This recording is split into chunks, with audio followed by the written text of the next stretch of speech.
Road safety and traffic విభాగం మనకి police డిపార్ట్మెంట్లో ప్రజలకి ఫేసింగ్ పబ్లిక్ ఫేసింగ్గా ఫస్ట్ ఫార్మోస్ట్ ఉంటుంది. సో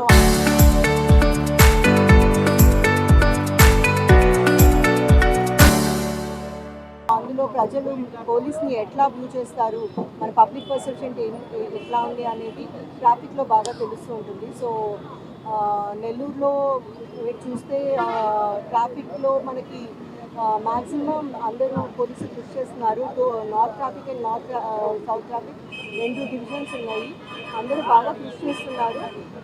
బట్ ఫోర్స్ పాపులేషన్కి తగ్గట్టుగా లేనందున మనకి కొంచెం ఎన్ఫోర్స్మెంట్ ఇబ్బందిగా ఉంది. దాన్ని మనం సెట్ చేయడానికి లా అండ్ ఆర్డర్ సైడ్ నుండి కూడా పోలీసులు అందరూ కూడా వాళ్ళకి అసిస్టెన్స్ ఇవ్వడానికి ట్రై చేస్తున్నారు. ఈ కవర్స్లో ఎస్పెషల్లీ కొంచెం ఇబ్బందికరంగా ఉంటుంది. చాలా వరకు మన మున్సిపల్ కార్పొరేషన్తో కూడా కోఆపరేట్ చేస్తున్నాము. వాళ్ళు ట్రాఫిక్ సిగ్నల్స్ అవి కూడా కొత్తగా పెట్టడం జరిగింది. కొంచెం ఆపరేషనల్ డిఫికల్టీస్ వచ్చినాయి, బట్ అవి కూడా సెట్ అయిపోతున్నాయి. సో మనకి రాను రోజుల్లో ఇంత ఇబ్బందికరంగా ఉండకుండా ఉంటుందనేసి ఆశిస్తున్నాము నెల్లూరు జిల్లాలో ట్రాఫిక్. అలానే రోడ్ సేఫ్టీ విషయానికి వస్తే పబ్లిక్ అవేర్నెస్ అనేది చాలా ఇంపార్టెంట్. హెల్మెట్ అవేర్నెస్ పెట్టుకొని ప్రజలు బయలుదేరాలి. ఇన్సిడెంట్ బైక్ నుండి వచ్చినప్పుడు అనేది మేము బాగా రిక్వెస్ట్ చేస్తున్నాము. చాలా యాక్సిడెంట్స్ ఇట్లా 2 వీలర్స్ వాళ్ళు హెల్మెట్ లేకుండా జరిగింది కనిపిస్తుంది. అండ్ నేషనల్ హైవేస్ మీద కూడా కొన్ని స్పీడ్ లిమిట్ చాలా అధికంగా ఉండటం వల్ల యాక్సిడెంట్స్ జరుగుతుంది తెలుసుకుంటాము. అండ్ ఇవి చాలా ఆడ్ టైమింగ్స్లో కూడా అవుతూ ఉంటాయి. సో మీకు చూస్తుంటే పోలీస్ వాళ్ళు అటువంటి ఇన్సిడెంట్స్ అయినప్పుడు ఏ టైంలో అయినా వెళ్ళాల్సి వస్తుంది. సో దీని అంతటికీ చూసుకొని మన వెల్ఫేర్ పరంగా taking care of our traffic police చాలా ఇంపార్టెంట్ అని మనం ఈ ఇనిషియేటివ్ తీసుకుంటాము. అలానే ప్రజలకి విజ్ఞప్తి, కంపల్సరీ హెల్మెట్ అవేర్నెస్ అనేది ఉండాలి.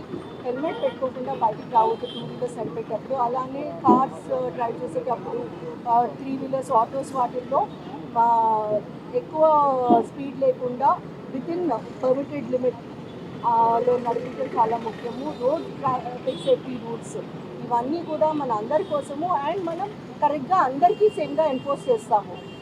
ఒకరికి తక్కువ ఒకరిని వదిలేయటం ఇట్లాంటివి ఎక్కడ చేయట్లేదు. సో మీరందరూ అది తెలుసుకొని ఎంబీ యాక్ట్ ప్రకారం అన్ని ట్రాఫిక్ సేఫ్టీ రూల్స్ కరెక్ట్గా పాటించాలని విజ్ఞప్తి చేస్తున్నాను. Thank you. Central government road traffic విక్టిమ్స్కి ఒక ప్రోగ్రామ్ కొత్తగా రిలీజ్ చేసింది ఫిబ్రవరి నుండి. దాని పేరు పిఎం రాహత్. సో ఏ యాక్సిడెంట్ జరిగినా కానీ వెంటనే వాళ్ళు పిఎం రాహత్లో ఎన్యూమరేట్ అయిన హాస్పిటల్స్లో వెళ్ళి జాయిన్ అవ్వచ్చు. వాళ్ళకి క్యాష్లెస్ ట్రీట్మెంట్ ఉంటుంది అప్ టు 1.5 lakh.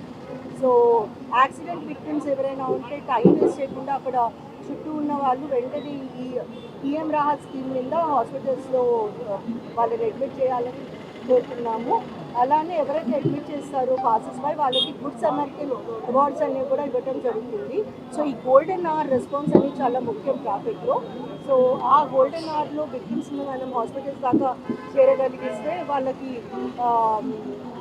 చాలా ఉపయోగపడుతుంది. అండ్ లాస్ ఆఫ్ లైఫ్ అనేది మనం తక్కువ చేసుకోగలుగుతాము.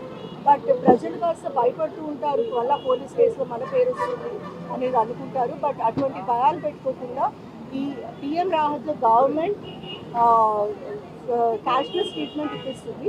సో అది వినియోగించుకోవాలని, ఎప్పుడైనా కానీ పొరపాటున రోడ్ ట్రాఫిక్ యాక్సిడెంట్స్లో ఎవరైనా ఎదుర్కొంటే అది యూజ్ చేసుకోవాలని విజ్ఞప్తి చేస్తుంది.